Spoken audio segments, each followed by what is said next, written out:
Is it possible that inflammation is the reason that you don't like to exercise? Hmm, we'll explore that in today's episode. Welcome back to the Well Women Flourish podcast, where we help women flourish through fitness, nutrition, and mindset. I am Alexis Crisp, certified personal trainer, flourishing life coach, and nutrition educator. Have you ever told yourself that you are going to get started exercising as soon as you have more energy? Maybe your joints are hurting and you just simply don't feel well. What if those feelings are not just a lack of motivation? What if the inflammation that is happening in your body is what's working against you? That's what we're talking about today. I want to connect the dots between inflammation, movement, and nutrition. I'm going to share a free resource that I have available for you to take the first step. It's a 14-day anti-inflammatory grocery guide. You can listen to the end and also check in the show notes to see the link to receive that resource. Inflammation is your body's natural healing response. So it's something that is beneficial for us for our well being that when it goes to the extreme now becomes to our detriment. Now, how is inflammation helpful? Inflammation is helpful because if I cut my finger or I have a virus or any type of injury to my body, inflammation is what is going to help me recover. But the problem comes in when inflammation does not turn off. Let's talk about some of the contributors to this chronic inflammation that we are dealing with in alarming numbers. Poor nutrition is one of the contributing factors. Also, chronic stress, lack of sleep is another. Lack of sleep is an area, it's a challenge for me. It's an area that I'm working on in this season of my life because my sleep hygiene is really not in a good place. But I'm working on it. I am working on it one day at a time. Sitting too much, a sedentary lifestyle, is another contributing factor for chronic inflammation. Also, excess body fat, but I'm going to focus on the poor nutrition and processed foods for the sake of this conversation, since the resource I have available for you is an anti inflammatory grocery guide, because some people just feel overwhelmed and don't know what should I be eating. I have a resource for you that lists out exactly things that you could be eating, things that could be options for you that are anti inflammatory. Over time, this inflammation in our bodies, when it starts to overrun our systems, and it shows up differently for everyone, it could show up as joint pain, fatigue, having digestive issues, headaches, brain fog, stiffness, and even just feeling older and run down than you really are. And guess what happens when we're feeling all of those different things? When your body does not feel well and it's hurting, exercise just feels harder. Of course it does. And when exercise feels harder, it's even harder to believe that you have the ability to get up and do it. And it's easy to believe that you're lazy or undisciplined. Many times, you're actually fighting your biology, which is this inflammation. Now, here's something that I find interesting is that exercise is actually one of the best anti-inflammatory tools that we have. Regular movement helps to reduce inflammatory markers all throughout our bodies. It improves our insulin sensitivity. It's going to strengthen our muscles and help with any joint pain that we might be having. It's obviously going to help with your circulatory system, helping to regulate your hormones and your immune system. The main challenge that I think we're having is that inflammation often makes taking that first step to get started feel incredibly difficult. And then we wind up in a cycle. You don't move because you hurt. You don't exercise because you don't have energy. You continue hurting.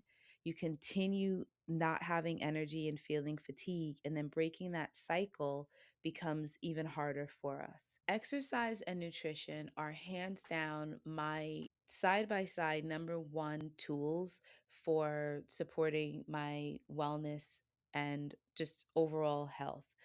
Nutrition is going to be the key because what you put into your body is going to determine how your body is going to move.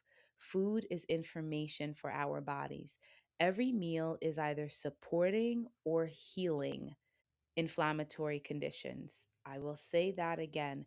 Every item of food that you put in your mouth, it is either going to be beneficial for healing or it's going to be contributing to the inflammation. This means that we have to create a system or a new pattern of behavior where we're making choices that are going to help our body to feel well. Instead of asking, what should I stop eating? Because a lot of people feel that dieting, which I don't generally like or use that word, but for the sake of ease of conversation, we're calling the foods that you eat on a regular basis as part of your plan your diet. We don't want to think about it in a restrictive way. So I don't think about what should I stop eating. I instead start to ask, what can I add in to nourish my body today? What foods can I eat that are going to provide my body with the best nourishment to do the work that I am demanding for it to do, to wake up feeling energized, clear-headed, clear-minded, so that I can execute the tasks that I have, so that I can prioritize the work that is in front of me, get to the places I need to get to, and be energized when I get there. What are the foods that are going to help support me in doing these things? One of the biggest questions I get from people is, what should I eat? And that's why I am sharing this anti inflammatory resource, because I know it can feel overwhelming in the grocery store, especially when the marketing teams of all of these food products are putting things on the package that make them look like they are healthy for us, and it gets confusing to really understand what we should be eating. Also, I'm going to recommend an app at the end of this message as well, to go along with the grocery guide, so that when you're in the grocery store, you can actually scan to see which products have harmful ingredients that could be disruptive to your endocrine system. This grocery guide is designed to help reduce decision fatigue. What I would recommend is scanning through.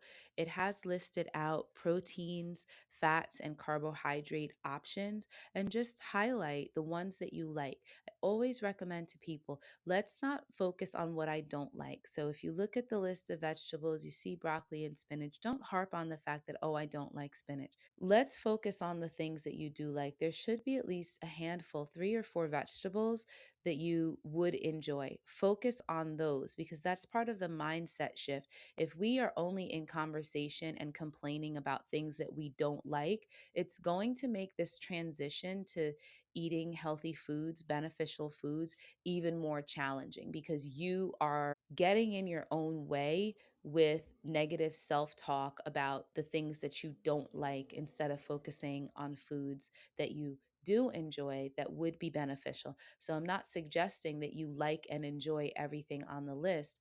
I'm suggesting that we use these lists as a guide to pick out 2, 3, 4 items from each category and start there. Because the next thing that's going to happen, and this is what I experienced, is that when you start to eat beneficial foods, your taste buds are going to change. Your gut health is going to transform. You're going to recalibrate your gut health so that you then desire foods that you didn't enjoy before.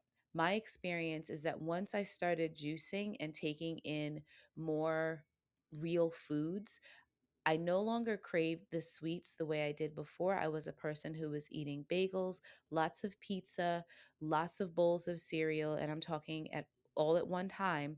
I really enjoyed these things, and this was regular for me. But once I started with juicing, now I like vegetables. I like peas. I never liked them before, and that was a shift for me. Consider that everything about what you think you like is a lie. That's the realization that I came to. Because I was eating such heavily processed foods, I recognized that the information I had given my body was a lie that was then telling me that I liked certain things and I desired certain things, but that was based on false information from ultra processed foods. So I remove those things from my nutrition. I start to eat whole, real foods. And now I have a better mindset about what I desire to eat and a more expansive mindset. I like things, I'm willing to try things, different vegetables from other cultures and things that I did not eat before because I took that time to recalibrate my taste buds and my gut health. Now, what does scripture say to support that we should be living our very best energetic lives without being underneath all of those symptoms and conditions I described when it comes to chronic inflammation? 3rd John chapter 1 verse 2 says, and this is the scripture that I really stand on in terms of us living a flourishing life. Beloved, I pray that you may prosper in all things and be in health, just as your soul prospers.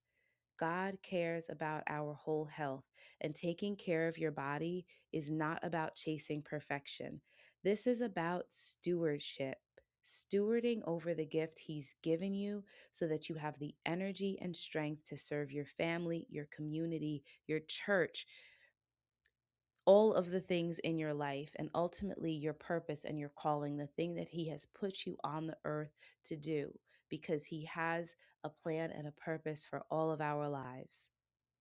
And scripture does not support that it's to be in dysfunction in terms of our health, feeling low and tired, sluggish, and like we don't want to get up and do things for the day. The link to receive this grocery guide will be in the show notes. Please be sure to check that out. Send me a message. I'm always down for a chat about healthy eating and how we can live better lives. And before we close, I want to leave you with these 3 questions. Question number 1: am I avoiding movement because my body genuinely doesn't feel good?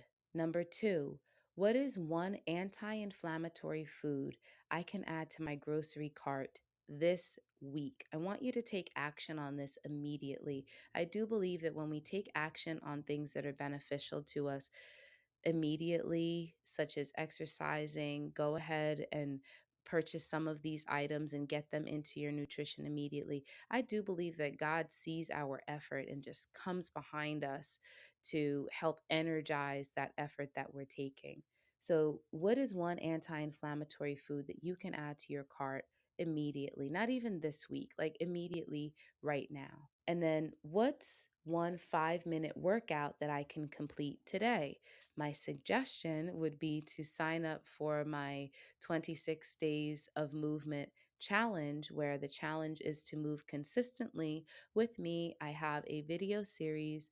It's a 30-day video series, but the challenge is to just take 26 of those days to move. That gives us 4 days of grace. That information on how to sign up for that is in the show notes as well. My suggestion is never that we try to change everything, because that's not what I did.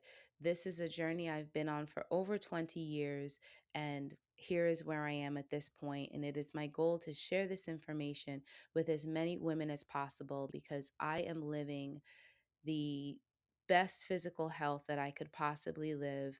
I am enjoying my late 40s. My menstrual cycle is in order. I have not had cramps in 6 years. Eczema cleared up. Seasonal allergies cleared up. And I want this for everyone. As we wrap up, if this message today has encouraged you, if it has challenged you, I do invite you to download that grocery guide that I have available, and share this episode with a friend that can join you on this journey, because trust me, we are not alone in these challenges with our health, and I do believe that we flourish better together. Thank you for joining me today on the Well Women Flourish podcast. Until next time, keep taking bold, consistent action, because every healthy choice is helping you to flourish. Be well.